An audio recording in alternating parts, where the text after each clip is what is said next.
Aquarius, welcome to Modern Maven Tarot. This message is for any Aquarius, Sun, Moon, and Rising, but also if you have Aquarius that rules a particular house or planet that you need clarity on, then this message is also for you.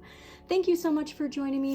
If this does end up resonating, please do hit that like button, subscribe to Modern Maven Tarot, and thank you to all my subscribers. So the first message that came through while I was clearing your cards was, your time is now, all right? We are in the shift and also in the minus the F because we have Pluto going direct in Capricorn for the last time in our lifetimes. And then where does it go back into?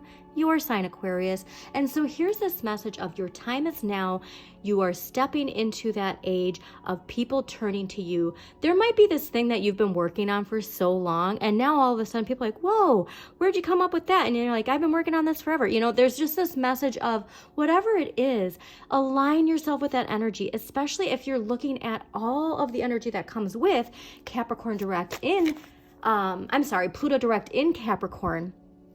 That's all the energy that's leaving, right? We're entering into this Aquarian age, and so you want to be excited. You want to also, grieve what is falling away. This can be an old identity, it can be relationships, it can be a job, whatever that is for you. It's okay to have this reflection while we're stepping into the future, okay? And put down the baggage though, whatever is attached to this old paradigm, whatever is no longer a part of you or your identity or this new concept of personal power, leave it behind. All right, we're having a full moon in Aries at the time I'm recording this in just a little bit. That's really gonna feel this final purge move forward at the same time. It's like you're just dropping that bag and you're running forward into the Aquarian age. And Pluto will be back into Aquarius mid-November, brown Scorpio season. So what a perfect time, Sagittarius season. So what a perfect time, the end of Scorpio season. So that this final purge, release, transformation,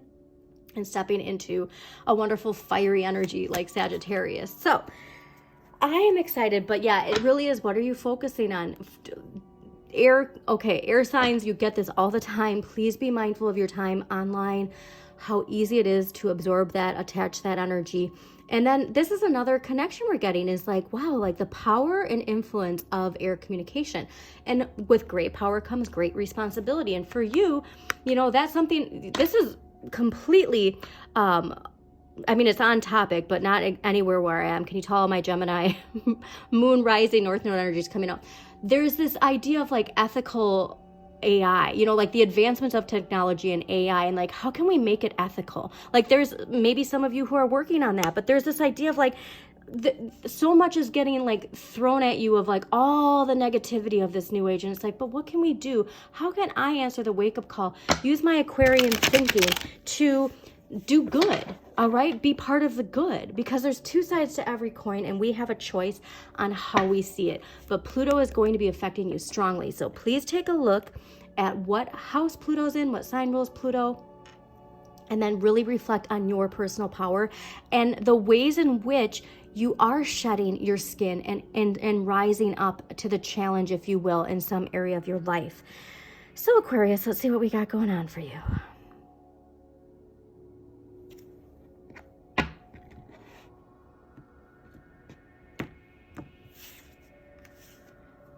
Wow, yeah, some recognition. This is cool. So this is like recognition, leveling up, getting a huge raise or starting a new position in a form of leadership, being your own boss. But this is that idea of like the power's coming. You are going to be wielding that sword. How are you going to wield it? Are you going to wield it in the old mode of what it means, the Capricorn paradigms, the rules for thee and none for me? Or are you going to align with your Aquarian energy of like, my position of power allows me to empower other people? Okay, like there's a very strong energy. Look, so much boss energy. This is so cool. Okay, we do need to slow down though a little bit. I think you're excited, which obviously you should be. There's a lot of, like I said, that your time is now. The King of Coins is really telling me your time is now. So why is the King of Coins here? Okay, that makes sense. Actually, let's get one more clarifier for that, because I have a feeling, yeah, you've outgrown something. You've outgrown something. And why is it 8 of Swords? Yep, okay. All right. We're going to save that. I'm going to take a peek, but we're going to save it. Okay. Yeah, but look at, there's another king here. So King of Coins. Now this can be you or this can be a boss figure, but here's the idea of like, there's a lot of internal struggle still happening. Now, King of Coins is ruled by Aries and Taurus, but there's this idea of your perception of what it means to be in power, to be in control. There's something still within us where we can easily like succumb to that. Engaging in like the trolls, if you will. You know what I mean? Like where you see a troll, it's like, God, I just want to respond to them. And like, you're right. This is where you're rising above. You're really recognizing the power it takes. Like there's an attachment to this, and it's related to your Saturn. So please take a look at where your Saturn is, your blocks, your fears, your limitations, what sign it rules, because this is Saturn in Leo. And so it is something attached to our ego. Now this, the hangman is ruled by Neptune, but it's a new perspective, letting go of a past identity. And so there is this recognition of you're so above all of this. You know what I mean? So it's like, look at, he's looking at, he's like, I'm not involved in this. I'm just observing. And so that's what you really need to harness, especially with all of this earth shifting energy, if you will, is to be an observer and to have the confidence of like, yeah, I'm leaving all this behind. And so if this is a work situation, like let's say you have a toxic boss and it's like, there's just so much chaos in your environment. It can be family, it can be friends, but whatever that is, it's like this idea of you're rising above it because you've allowed yourself to release whatever attachment you had to this old identity, what you need more of and what the universe is gifting you.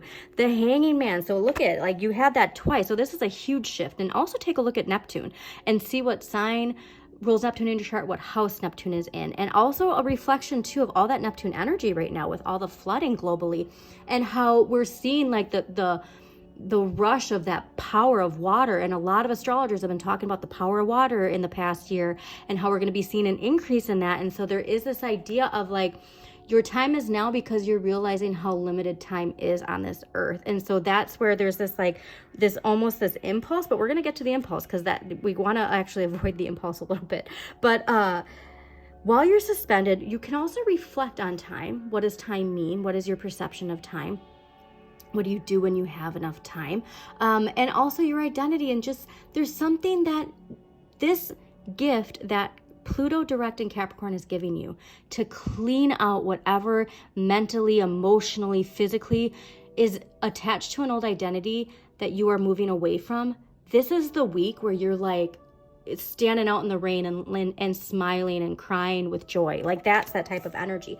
Page of Cups, emotional renewal. This is your inner child. So this is major healing. This is getting back to who you are. So that's another thing. If like, let's say life has not been the nicest, if you will, like there's been a lot of lessons, a lot of emotional bruises that were highlighted too with that new moon solar eclipse, where we're not being shameful of it anymore. We're embracing ourselves exactly who we are. And what we emotionally want, we're not afraid to show people. Like this makes me happy almost, okay? Now, what you need less of and what you can give to others. 8 of Wands in the area of what you need less of. Slow down. This is rapid travel, rapid communication, like go, go, go, go, go. And there's this idea of like, it's all going to come in due time. And it could be too, because you do finally have this sword in your hand. Like, let's go back to that. Oh, he's not there anymore. Is he back here? Yeah, let's go back to the King of Swords. All right. You finally have that power and you're ready to wield it. And you see some shady stuff happening, going back to this 5 of Wands, like, you know, shady people doing shady things, or again, I think this is in your personal life. I don't necessarily think this is something you're observing in the collective, and you're ready to walk away. You're like, yeah, I'm done with this because I finally got my power back. But there's this recognition of like, let things happen for you. Okay, now is not the time to force things, because again, the forcefulness is part of that old paradigm, and that's something that we're going to recognize. And then the final clarifier, the Ace of Cups. Look at, when we finally recognize all of this energy, when we can just be still, because the Hanging Man too, it's suspension, be still. Who else got this message? Somebody else got the message, be still. Oh, Capricorns. So if you have any strong Capricorn energy or Capricorns in your life, but also we're leaving the Capricorn paradigm and stepping into the Aquarian paradigm. So it makes sense, okay? There's the yin and the yang, the two sides to the coin. The universe is gifting you this cup, and this is whatever this suspension is, letting go and letting your dreams, like taking action, of course, but just having the faith that these things are gonna turn out. The cup is being gifted to you, all right? And it's the cup, it's a Shyamalan twist. It's the cup you've always had. All right, you've always had this cup within you. Now, you have a really powerful reading this week, Aquarius. All right, let's get an empowering message for you. I feel like you're feeling empowered. Okay, so again, the petty BS, just let it go, because this is a whole new identity for you. Whole new identity. Oh, I love this. What does happiness mean to me? You know what happiness means to you, okay? And it's coming in, but it's going to come in when we slow down and let things happen. All right, Aquarius, thank you so much for joining me. Again, please hit that like button, subscribe to Mana Raven Tarot, share this with somebody who needs to hear this message, and as always, shine your inner light. You've got this.